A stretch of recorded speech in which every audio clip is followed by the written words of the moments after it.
It all comes back to money. This is the Keeping Your Money Show with Jamie Westenbarger and Bart Steindler. All right, welcome back to Keeping Your Money Show. Jamie Westenbarger, joined as always by Bart Steindler. If you're just tuning in, we were talking about this blind spot. Could be putting your information at risk depending on how security is handled at your financial advisor's office. How does your 401k compare to those that are out there? And how does the volatility of the trade war affect whether you should be buying stocks today? If you miss any part of the conversation, you're always welcome to find it on our website. Go to keepingyourmoney.com. You can also find it on any of our podcast partners, iTunes, Google Play Music, YouTube, Stitcher, and SoundCloud. Just search for the Keeping Your Money Show. If you'd like to contact the show, you're welcome to do so. 888-98-MONEY. That's 888-986-6639. Now, Bart, to prove what we say all the time, that nothing anyone says applies to everyone. Correct. We just got done talking about getting in the market is probably the best thing for most people if their time frame is long, right? But now we're going to switch gears a little bit and talk about a segment of the market that could be concerning because you might be at a different stage of life and maybe you're relying on dividends coming off your stocks. And there are some things going on out there that could affect whether that's a good strategy for someone who maybe is retired or nearing retirement. And I think this ties back into what we've talked about many times on this show over the years. And that is just because something worked well 20 years ago, 10 years ago, 5 years ago, does not mean it necessarily works today. A perfect example of that is 10 years ago, you could put all your money in a CD, draw the interest, and probably live pretty comfortably if you saved enough. Today, CDs pay 2%, a little bit more difficult than they used to be. Dividend stocks, another example of that. At no time are we giving you advice on whether you should or should not own any particular security, but there is some concerns when we look at how dividend stocks look today versus maybe how they looked in the past. Right. So two things happened that brought this to my attention. And one was a conversation I had a few months ago with an old friend of mine. And the other one was an article that appeared on Barron's on June 24th of this year.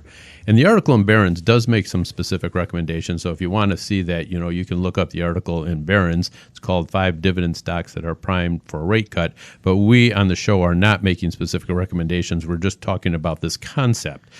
Because we stand by the decision, you should never make decisions based on something you heard on the radio. You heard on the radio or saw in a newspaper article. If you do want us to be more specific with your situation, that's what the 800 number is for, 888-98-MONEY, that you can call us and make an appointment, and we'll sit down and we can talk about your specific situation. But over the radio, it's just totally improper because we don't know enough about you.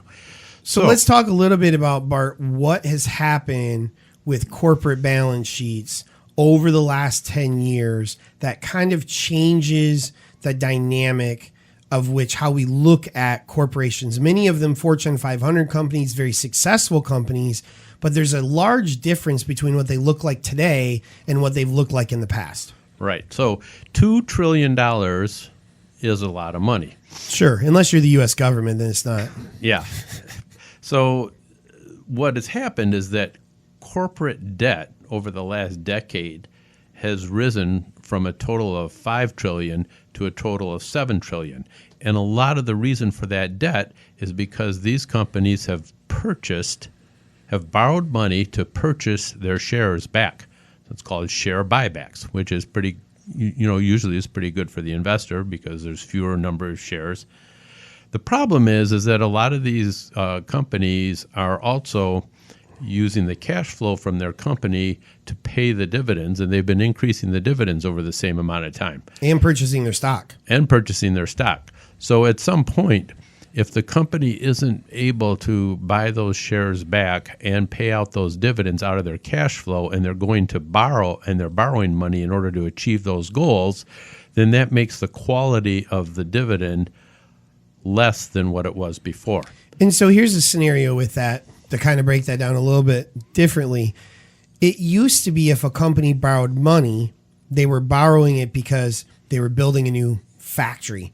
They were in increasing a new technology, changing an automation process, something that brought more profit to the bottom line. Right. And when we saw interest rates go down so low over the last decade, we saw a lot of companies go to the window and say, hey, give us some of that cash at almost 0%, right? Right. But instead of taking that money and investing in infrastructure and things that when the next recession comes, because it will, that they would have more profit to back that up, they a lot of times have taken that money and they've simply purchased back their stock, which raises their stock price and shows growth in the overall bottom line of the stock price, but it doesn't do a lot for their core business.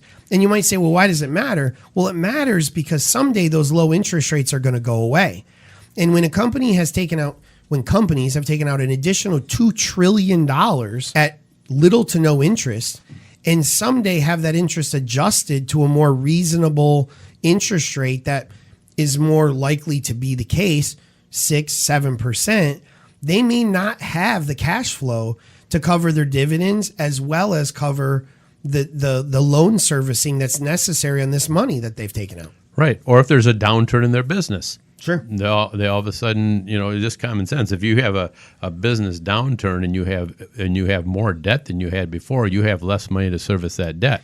So let's be honest, those two things could come together. Those two things you could have absolutely increased come interest rates with a downturn in your business, which would be a perfect storm and be really bad. And then what is it going to force those companies to do? Cut their dividends. Because they're not going to have the cash to pay it out. So going back to the story about the guy I talked to several months ago. And he was telling me how he had learned from his father that buying good quality dividend stocks was a way to go, and that it would continue to build wealth for him, and he would be able to get income from the dividends and so on and so forth.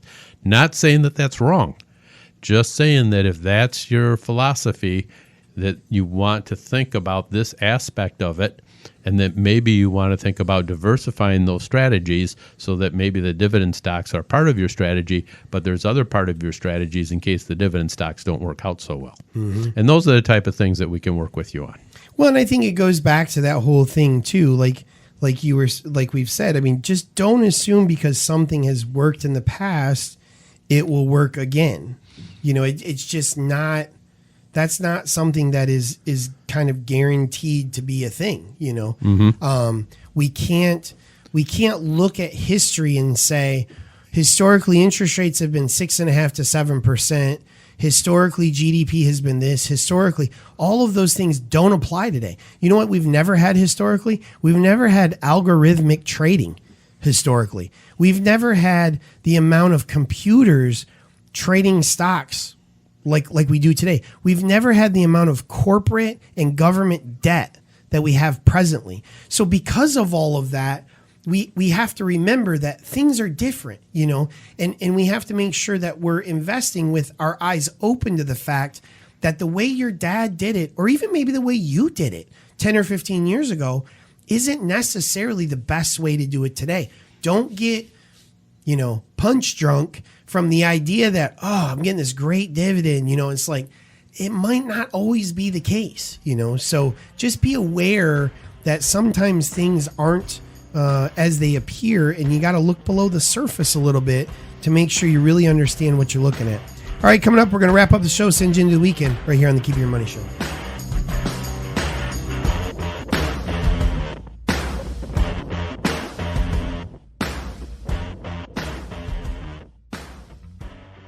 The stock market has seen a great deal of volatility lately. If you are concerned and would like to review your portfolio with a professional, call the Keeping Your Money Show at 1-888-986-6639. Our team of experienced advisors can help you decide whether your portfolio is appropriate for your personal situation, which includes your goals, your age, your assets and income, your liabilities, and your tolerance for risk. Call us at 1-888-98-MONEY or visit us at keepingyourmoney.com today.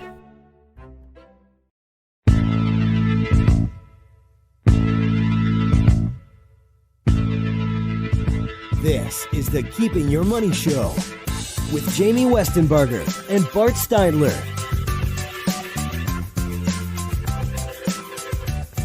All right, welcome back to the Keep Your Money Show. Jamie Westenbarger, joined as always by Bart Steinler.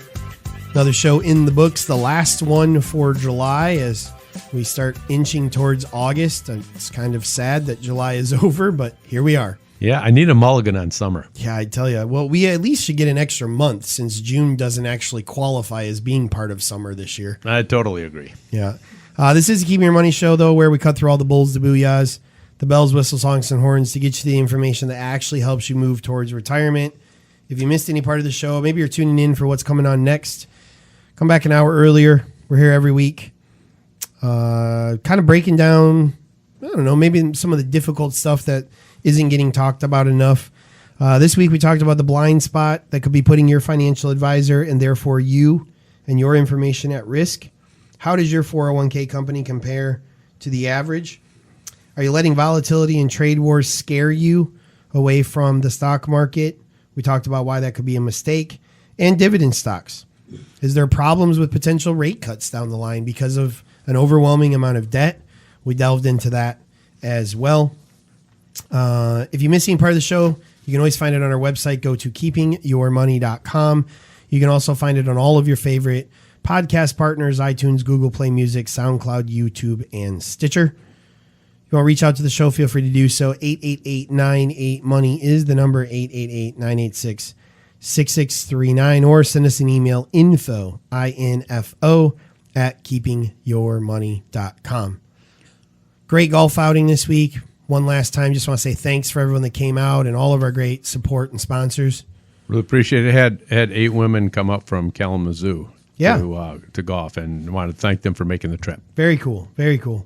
And it was awesome to have everyone out there raising money for 2 great causes, Kids Food Basket and I Understand. For more information on both of those organizations, you can find links on our website. Go to keepingyourmoney.com. I'm going to tell you like I tell you every day. Hopefully you don't listen to me every day. My kids would tell you it's not an advisable thing. If you listen to me every week, I tell you what Bart and I tell you every week. You never go on a trip. You never get your summer vacation off without figuring out where you're going to go, how you're going to pay for it, how you're going to get there.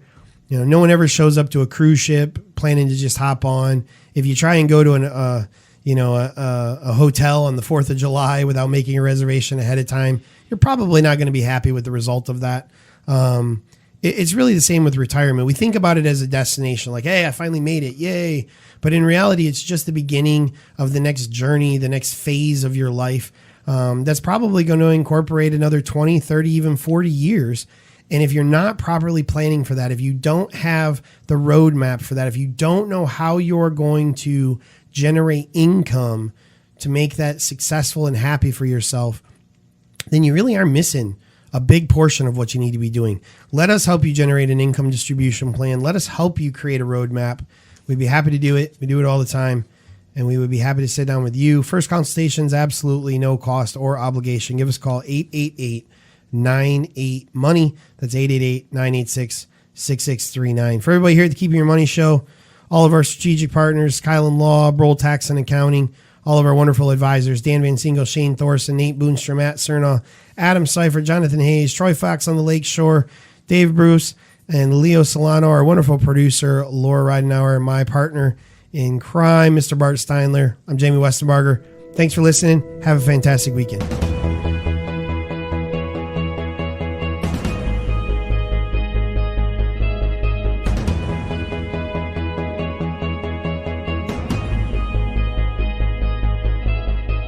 Registered representatives offer securities through Securities America, Inc., member FINRA SIPC. Financial advisors offer advisory services through Securities America Advisors, Inc. Forest Hills Financial, Inc. and Securities America are separate entities.